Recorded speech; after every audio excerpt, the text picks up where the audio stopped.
Hello friends, आज हम transfer of property act के सेक्शन 69 और 69A के बारे में डिस्कस करेंगे।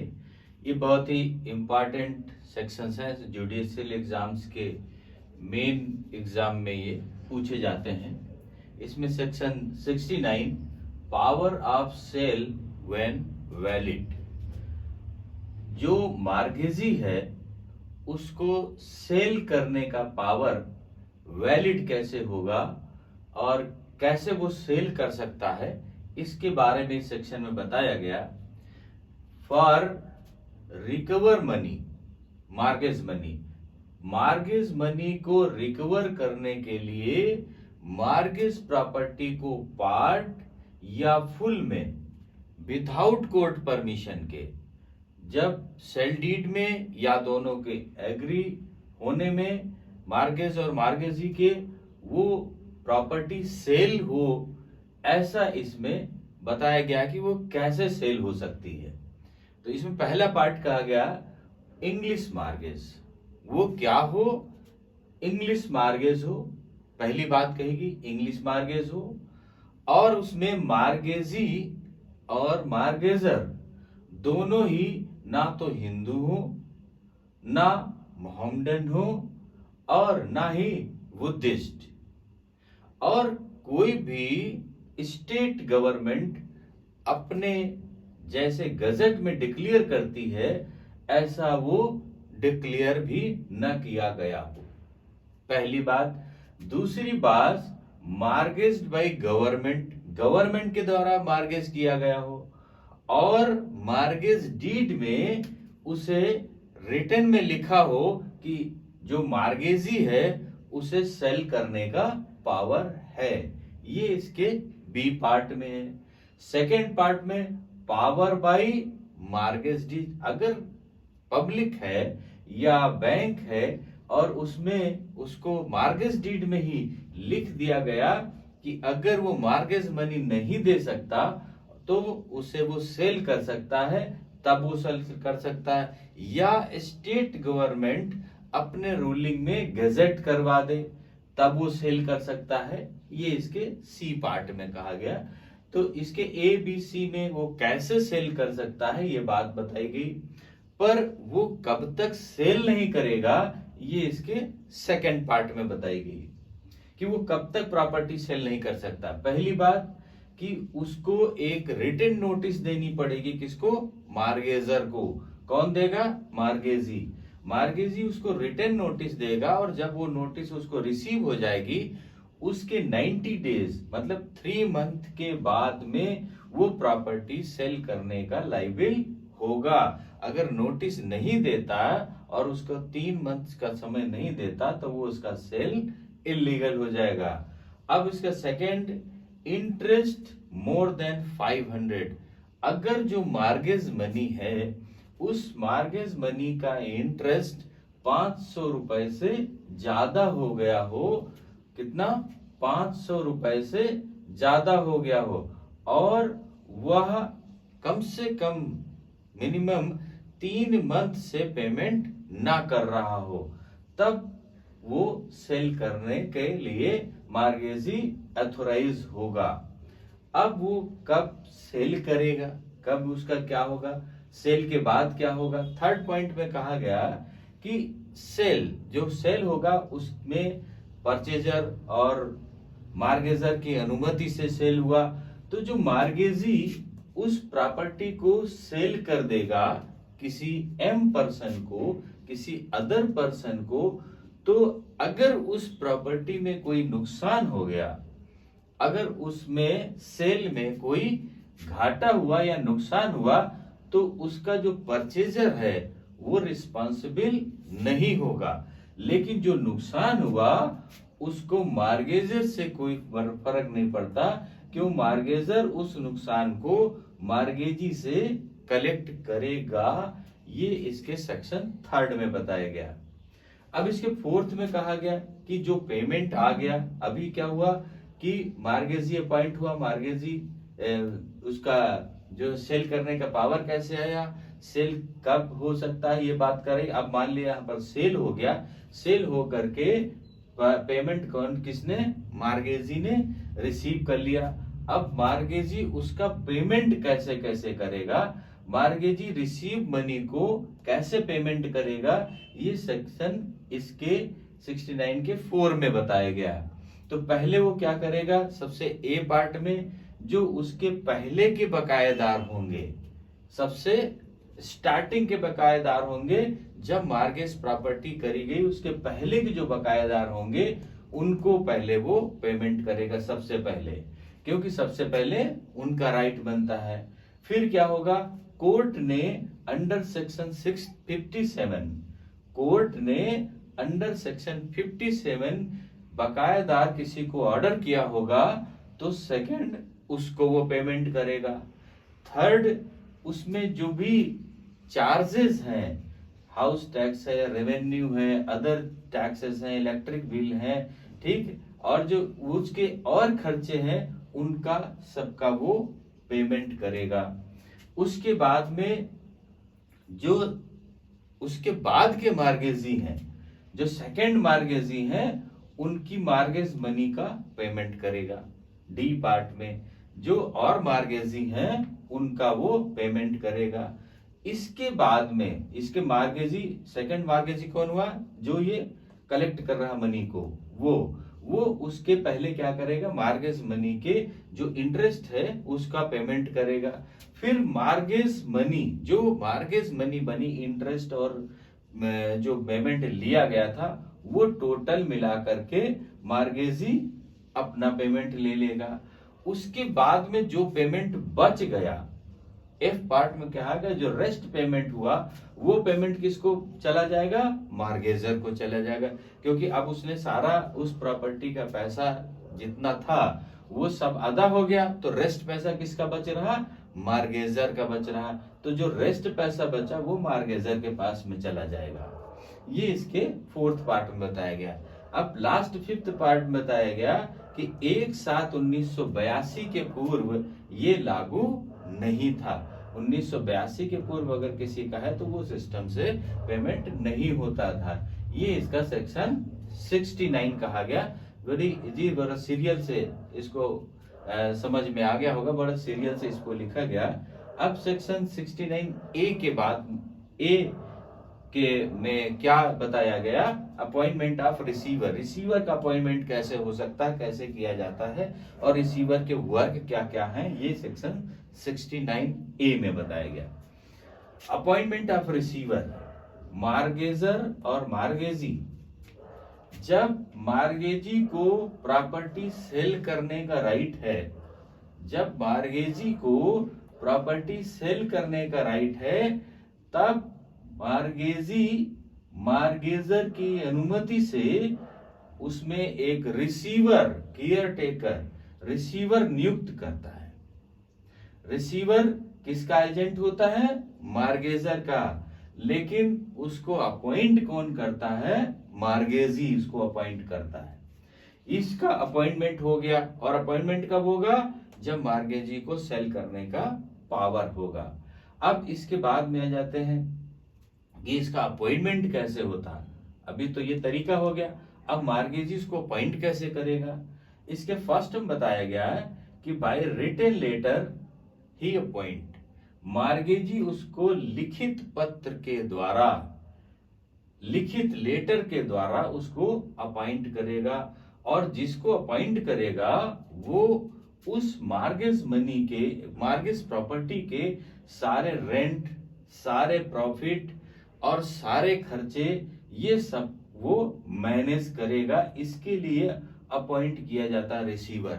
क्या करेगा, सारे रेंट लेगा और जितने प्रॉफिट्स होंगे वो लेगा, उसका पूरा क्लियर करेगा और उसके पूरे एक्सपेंस मैनेज करेगा, बैलेंस शीट बनाएगा। ये सारा कौन काम करेगा, रिसीवर करेगा। अब सेकंड पार्ट में कहा गया है कि मार्गेज डीड में अगर लिखित है, अगर मार्गेज डीड में लिखित है, रिटन है, तब तो रिसीवर नियुक्त होगा। नहीं तो जब मार्गेजर एग्री है, मार्गेजर एग्री है और वह व्यक्ति क्वालिफाइड है, वह व्यक्ति क्वालिफाइड है, उस रिसीवर बनने के लायक है, तब उसे मार्गेजी अपॉइंट करेगा। और अगर वह व्यक्ति if not in mortgage deed, अगर मार्गेज डीड में नहीं लिखा है, या वह व्यक्ति जो रिसीवर है डिसक्वालिफाइड है, या जो रिसीवर था उसकी डेथ हो गई है, तब क्या होगा? क्या है? अगर उसमें मार्गेज डीड में लिखा नहीं है और या लिखा था रिसीवर डिसक्वालिफाइड था, या रिसीवर की डेथ हो गई थी, तब क्या हो गया? तब क्या होगा ये सेकंड पार्ट में बताया गया। अब उसमें ए पार्ट, जब ये कंडीशंस आ गई कि मार्गेज डीड भी नहीं लिखा, अगर लिखा तो डिस्क्वालिफाइड हो गया, या था उसकी डेथ हो गई, तब नया कैसे आएगा? तो mortgage appoint when consult of mortgager, तो मार्गेजी अपॉइंट करेगा किसके कंसल्ट से? मार्गेजर के कंसल्ट से उसको अपॉइंट करेगा, या कोर्ट में एप्लीकेशन देगा, कोर्ट के ऑर्डर से उसको अपॉइंट करेगा। पहला क्या है कि मार्गेजर अगर अनुमति दे देता है, कंसल्ट करता है मार्गेजी, तो अपॉइंट कर देगा। दूसरा बात कहा गया बी पार्ट में कि कोर्ट उसको अपॉइंट कर देगा, कोर्ट में एप्लीकेशन देगा और कोर्ट उसको ऑर्डर कर देगा और वो अपॉइंट हो जाएगा। अब थर्ड में अब सी पार्ट का क्या कहा गया?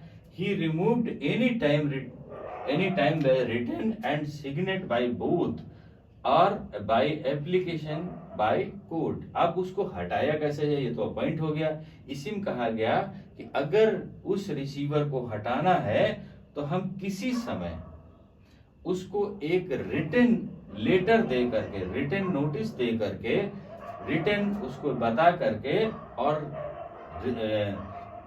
इसका मार्गेजी और मार्गेजर दोनों का सिग्नेचर करा करके उसको देते हैं, तो उसे हटाया जा सकता है। या कोर्ट में एप्लीकेशन दे देते हैं और उसकी इलीगलिटी को प्रूव कर देते हैं, तब कोर्ट उसे हटा सकती है। अब इसमें ये तो बात कही कि उसको अपॉइंट कैसे हो जाएगा और उसको हटाया कैसे जाएगा। अब जो पोस्ट वैकेंट है, vacant post can fill by the provisions of this section. अब ये जो पोस्ट जिसको हटा दिया उसको खाली हो गई पोस्ट, उस पोस्ट को हम ऊपर जो सेक्शंस बताए गए उनके प्रोविजंस के द्वारा उसको हम फिर से दूसरे को अपॉइंट कर सकते हैं। अब इसके थर्ड में कहा गया receiver in the agent of manager. Receiver क्या होता है? मैनेजर का एजेंट होता है। रिसीवर मैनेजर का एजेंट होता है, इसीलिए मार्गेजर सेल्फ रिस्पॉन्सिबल होता है फॉर एनी रिसीवर्स एक्ट। कोई भी रिसीवर कार्य करता है तो उसके कार्य का खुद जिम्मेदार मार्गेजर होता है, क्योंकि मार्गेजर का ही एजेंट रिसीवर होता है। ये इसके थर्ड पार्ट में कहा गया।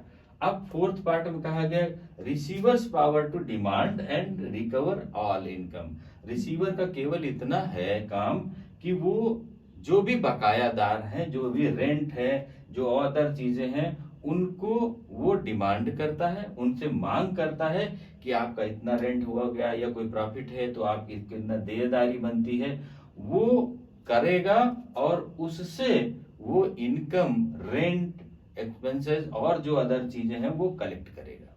ये इसका कार्य है। क्या करेगा कि जितनी चीजें उस मार्गेज प्रॉपर्टी से हैं प्रॉफिट वाली, उन सबको डिमांड करेगा और उनको कलेक्ट करेगा। और कोई भी पर्सन जिसको वो कलेक्ट करने जा रहा है या डिमांड करने जा रहा है, उस पर्सन से कि वो वैलिड है या नहीं, रिसीवर वैलिड है या नहीं, ये बात नहीं पूछ सकता। केवल क्या करेगा, जब रिसीवर जाएगा तो उसको वो पैसा दे देगा। ये पार्ट 6 में कहा गया। उससे ये नहीं पूछेगा कि आप वैलिड हैं या नहीं वैलिड हैं। 6 पार्ट में कहा गया receiver all received money put by all expenses, जो इतना सारा मनी वो कलेक्ट करेगा वो सारे खर्चों में लगाएगा। कैसे? He will take self not more than 5%, कि वो सारे खर्चों में लगाएगा और वो जितना टोटल मनी कलेक्ट किया है उस टोटल मनी का अपना खर्चा 5% से ज्यादा नहीं लेगा। 5% से कम, या जो मार्गेज डीड होगी, मार्गेज डीड में जो लिखा होगा वो खर्चा लेगा, या जो कोर्ट डिसाइड करेगी वो खर्चा लेगा, लेकिन वो सब उस टोटल कलेक्ट मनी का 5% से अधिक नहीं होना चाहिए। ये इसके सब सेक्शन 6 में बताया गया। अब 7 में, if mortgage give in return, क्या होगा? अगर मार्गेजी लिखित में देता है कि इस जो मार्गेज प्रॉपर्टी है उसका अश्योरेंस करा दो, उसका इंश्योरेंस, फायर इंश्योरेंस करा दो, या इसे डैमेज न हो तो डैमेज के लिए इंश्योरेंस करा दो, या अदर कोई प्रॉपर्टी को रख रखाव करने के लिए चीज है उसको करा दो। अगर मार्गेजी रिटर्न में रिसीवर को देता है तो रिसीवर उसका एश्योरेंस या इंश्योरेंस कराएगा। जैसे फायर इंश्योरेंस है, उसका किसी पार्ट में आग लग जाती है तो आग का जो उसका बेनिफिट है इंश्योरेंस देगा वो उसको मिल जाएगा। प्रॉपर्टी डैमेज हो रही है, अगर उसका इंश्योरेंस कराते हैं कि प्रॉपर्टी डैमेज हो जाती है तो उसकी मनी सेव हो जाए तो उसके लिए, लेकिन उसके लिए क्या होगा कि मार्गेजी को रिटर्न में देना पड़ेगा। अब 8 में कहा गया कि receiver all amount expense like, receiver जितना अमाउंट कलेक्ट किया, जितना अमाउंट रिसीवर के पास आया वो कैसे खर्च करेगा और किसको पहले खर्च करेगा, ये 8 में बताया गया। तो पहले, सबसे पहले किसको खर्च करेगा? All rents, taxes, land revenue, ठीक, और ये जितना है सारे पहले रेंट्स जो उसके बकाया होंगे वो देगा, सारे टैक्स पेड करेगा, हाउस टैक्स, इलेक्ट्रिक बिल वगैरह जितने हैं। लैंड रेवेन्यू, अगर लैंड है तो पहले लैंड रेवेन्यू करेगा। Rates and out going sources, जो आउट गोइंग खर्चे हैं वो सारे मैनेज करेगा फर्स्ट पार्ट में। पहले तो ये सारे खर्चे कर दिया उसने। बी पार्ट में कहा कि जो एनुअल सम है, जैसे उन्होंने फायर का इंश्योरेंस कराया तो उसका एनुअल किस्त जानी है, या और कोई एनुअल रेंट है, प्रिंसिपल अमाउंट है, उसका एनुअल इंटरेस्ट जाना है, तो all annual sums interest of principal sum का जो इतना मूल का जो ब्याज बना वो देगा, ये इसके बाद सेकंड में। अब थर्ड में क्या है? Premium for insurance, proper repairing, जो इंश्योरेंस हो कराया उसने उसका वो पेमेंट करेगा। रिपेयरिंग जो खर्चा हुआ, उसको रख रखाव के लिए जो खर्चा हुआ प्रॉपर्टी में, उसको वो पेमेंट करेगा। उसके बाद डी पार्ट कहा payment of the interest filing, जो इंटरेस्ट बना मूल पर वो पहले इंटरेस्ट अदा कर देगा, जो मार्गेज मनी का इंटरेस्ट है इंटरेस्ट अदा कर देगा। उसके बाद discharge of the principal money, उस प्रॉपर्टी को डिस्चार्ज करने के लिए, उस प्रॉपर्टी को मुक्त करने के लिए जो प्रिंसिपल मनी होगी, जो मार्गेज मनी, जो मार्गेज करते समय प्रिंसिपल मूल अमाउंट लिया होगा, जब सारे उसके खर्चे अदा हो गए और उसके पास पैसा बच गया तो वो पैसा क्या करेगा? जो प्रिंसिपल मनी है उसको अदा करेगा। और जब प्रिंसिपल मनी उसकी खत्म हो जाएगी तो जो मार्गेज प्रॉपर्टी है वो रिलीज हो जाएगी। तो ये इसके सेक्शन 69A में कहा गया कि रिसीवर बड़ा इंपॉर्टेंट रोल रखता है मार्गेज में, क्योंकि वही सारी चीजें मैनेज करके प्रॉपर्टी का वहां से रिलीज तक कराने में पूरा उसका रोल होता है। इस सेक्शन 69A में कहा गया। तो फ्रेंड 69 और सेक्शन 69A हमारी उम्मीद है आप लोगों को समझ में आ गए होंगे। अब सेक्शन 70 से हम नेक्स्ट पार्ट में डिस्कस करें। ओके, थैंक यू, जय हिंद।